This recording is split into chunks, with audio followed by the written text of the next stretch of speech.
Во општата болница во Гостивар во изминатите 24 часа биле прегледани вкупно 198 пациенти, додека еден пациент поради влошена здравствена состојба бил упатен на лекување на клиниката за инфективни болести во Скопје, информира директорот на болницата Емри Байрами. Според него на инфективното одделение биле прегледани 111 пациенти, на одделението за педиатрија 75, а во ургентниот центар уште 12 пациенти. Байрами посочи дека засега нема промени во клиничката слика кај заболените. Тој истакна дека кај најголемиот дел од пациентите и понатаму доминираат стомачните тегови, додека поретко се јавуваат симптоми како треска и покачена телесна температура. Во меѓувреме, министерот за здравство Сашо Клековски информираше дека од почетокот на епидемиолошката состојба досега се евидентирани речиси 3100 здравствени контакти преку здравствениот дом, општата болница, телефонските повици и интервенциите на итната медицинска помош. Според Министерството за здравство, првиот пациент бил прегледан на 14 јули. На 19 јули за прв пат е регистрирано намалување на бројот на нови приеми. Надлежните оценуваат дека тоа е првиот позитивен показател дека состојбата постепено се стабилизира, иако здравствените институции понатаму внимателно ја следат епидемиолошката состојба. Основното јавно обвинителство во Гостивар отвори истражна постапка против 3 лица осомничени за тешки дела против животната средина и природата, поради сомнение дека со нивни постапки било предизвикано загадување на водата за пиење, што ја користат жителите на Гостивар и дел од околните населени места. Според обвинителството, осомничени се вршителката на должност, директор на јавното предпријатие Комуналец Гостивар, техничкиот раководител на секторот за технички работи и раководителот на одделението за водовод, канализација и градежни работи. Тие застомничат дека како соизвршители овозможеле загадена површинска вода да навлезе во системот за водоснабдување. Истрагата покажува дека на 25 јуни тие наложиле поставување на 3 потопни пумпи во канал со површинска вода, кој содржал штетни материи со цел да се тестира притисокот на водата.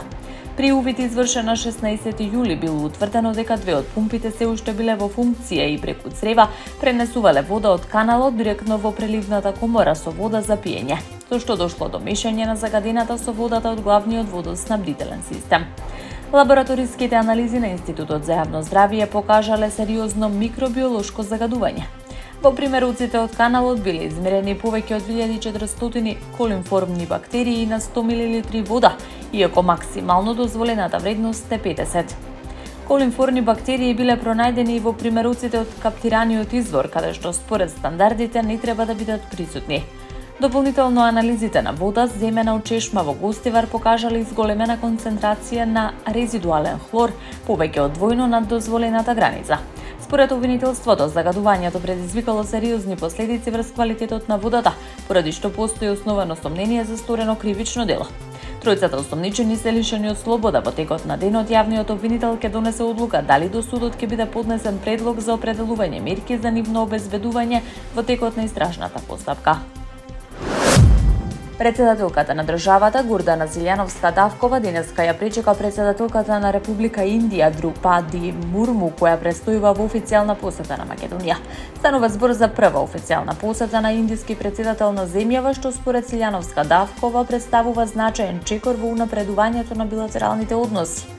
На средбата се разговарало за можностите за продлабочување на соработката меѓу двете држави во повеќе области, меѓу кои економијата, образованието, науката, културата, туризмот, здравството и дигиталната трансформација. Председателката оцени дека посетата отвора нови перспективи за развој на македонско-индиските односи, создава можности за поинтензивна институционална и економска соработка во иднина.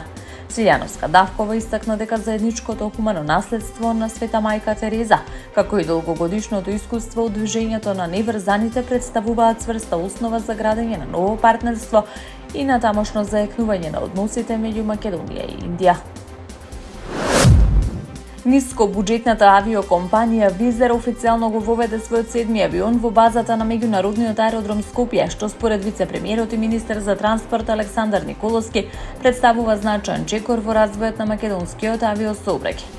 На промоцијата Николовски истакна дека базата во Скопје е меѓу најголемите што ги има компанијата, изрази очекување во иднина да стане втора по големина во мрежата на Визер. Тој оцени дека ваквиот развој е резултат на долгогодишна соработка и континуирано зголемување на бројот на патници и авиолинии. Според податоците што ги презентираше Визер, минатата година превезла околу 1,7 милиони патници, додека во првите 6 месеци од годинава бројката веќе достигнала 1,2 милиони патници. Во истиот период, двата македонски аеродроми во Скопје и Охрид заедно обслужиле повеќе од 2 милиони патници. Николовски нагласи дека ваквите резултати создаваат реални очекувања до крајот на годината бројот на патници да достигне 4 милиони, што би представувало рекорд за македонскиот авиосообраќај. Воедно беа најавени нови авиолинии. Само оваа недела започнаа летови кон Алгеро на Сардинија и Палермо на Сицилија. Во план се и нови линии што ќе го поврзат Охрид со полските градови Вроцлав и Катовица. Според надлежните, проширувањето на мрежата на дестинации ќе придонесе за поголема поврзаност на земјата, развој на туризмот и зголемување на бројот на патници. Министерот за одбрана Владо Мисајловски упати благодарност до амбасадорот на Република Турција во земјава Фатих Улсој, до одбранбеното аташе полковникот Реджај Јилмаз по повод завршувањето на нивниот дипломатски мандат. Мисајловски истакна дека во изминатиот период преку заедничка работа биле реализирани бројни активности насочени кон продлабочување на билатералната одбранбена соработка, заекнување на сојузништвото во рамките на НАТО и унапредување на безбедносните и одбранбените капацитети на земјите. Тој нагласи дека Турција е долгогодишен пријател и значаен стратешки партнер на Македонија, чија континуирана поддршка има важна улога во процесот на модернизација и развој на македонската армија. На крајот, министерот им посака успех во понатамошната професионална кариера и добро здравје, изразувајќи уверување дека пријателските односи и соработката меѓу Македонија и Турција ќе продолжат да се развиваат и во иднина. Од вчера на полноќ стапија во сила новите малопродажни цени на нафтените деривати, со кои повторно се бележи значително поскапување на горивата. Одлуката е донесе Регулаторната комисија за енергетика. Според новиот ценовник, бензинот Евросупер БС-95 поскапува за 3 динари. Од денеска се продава по цена од 90 динари за литар, додека Евросупер БС-98 е поскап за 3 динари и чини 92 динари за литар. Најголемо зголемување има кај дизел горивото, чија цена е повисока за 6 динари.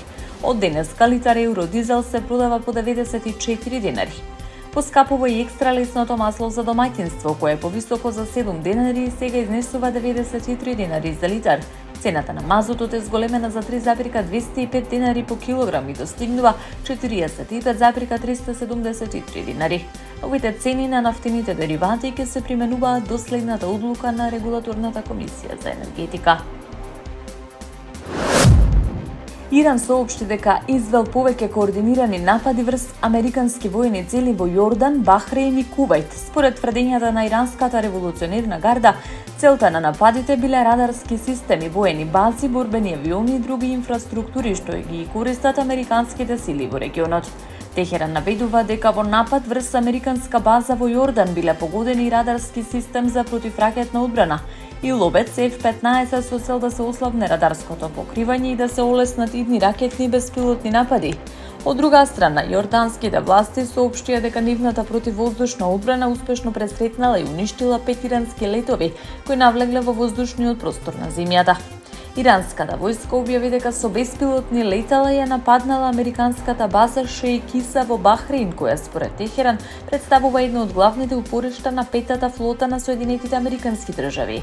Воедно Иран тврди дека со крстосувачки ракети погодил центар за обработка на податоци на компанијата Амазон во Бахрейн, наведувајќи дека нападот е одговор на неодамнешните американски акции врз цивилната инфраструктура. Според соопштението на иранската револуционерна гарда, со така наречени камиказа дронови биле нападнати 3 американски воени објекти во Кувајт, кампот Ариф Џан, кампот Ал Адри и воздухопловната база Ахмед Ал Џабер. Наводно биле погодени административни објекти, радарски антени, простор за хеликоптери, сместувачки капацитети. За сега нема официјални потврди од американските власти за обемот на нападите, ниту за евентуалните последици. Информациите за погодените цели доаѓаат од ирански извори. Американскиот председател Доналд Трамп најави воведување царини од 50% за широк спектар производи што се увезуваат од Канада, образложувајќи одлуката со, како што рече, нееднаквиот третман на американските автомобили, млечните производи и алкохолните пијалаци на канадскиот пазар. Новите царини ќе опфатат голем број производи за широка потрошувачка и индустријски производи, меѓу кои вино, покерски стапови и цемент. Од мерките се иземени енергенците, калиумовата руда, критичните минерали и рибата. Од Белата куќа соопштија дека царините ќе стапат во сила за 30 дена.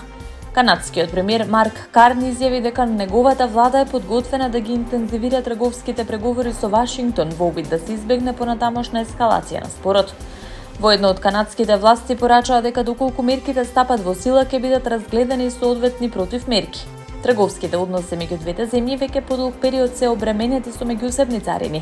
Сад веќе применуваат дополнителни давачки за канадскиот челик, алуминиум, бакар, дрвна граѓа и дел од автомобилските производи, додека Канада има поведено царини за одредени американски возила, челик и алуминиум. Според американската администрација, новите мерки се темелат на одредбите од Законот за царини од 1930 година, кој се однесува на трговска дискриминација, не на вонредните претседателски овластувања што претходно беа оспорени од Врховниот суд на САД. Економските комори, представниците на индустријата од двете страни на границата предупредуваат дека дополнителните царини би можеле да предизвикаат нови трговски тензии и негативно да влијаат врз северноамериканската економија, доколку во меѓувреме не се постигне договор меѓу Вашингтон и Отава.